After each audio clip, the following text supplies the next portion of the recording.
And what I'm interested in is where do they go? What kind of choices are they going to make? What kind of products are they going to look for? Well, they quickly run through, as you can see, the medical technology. Been there, done that. Then they go to complementary therapies. Now, I don't know what your own attitude is towards complementary stuff, but it's very interesting. By definition, quite a lot of the complementary stuff is not based on the traditional research base that GlaxoSmithKline has promoted its products on so far. There are no double-blind controlled trials, or very few that you can find usually. There is very little of the normal scientific database underpinning the claims that are made.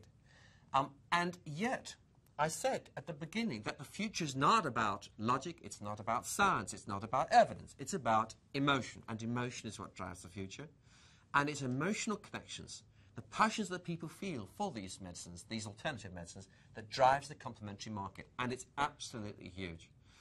And this market is meeting these needs, maybe not meeting them, but it's being bought by people who have these needs.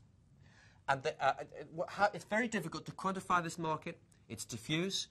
It has a lack of formal registration. We think that around a third use these things in the UK and in the US. We think it's a 1.6 billion a year market. We think the market for herbal remedies alone is $20 billion a year globally and rising. And we think that the market for nutraceutical-containing foods is probably around $4 billion a year and rising rapidly. We think there are around 50,000 specialist therapists in the US and the UK. 20,000 doctors and nurses are trained to offer complementary therapies.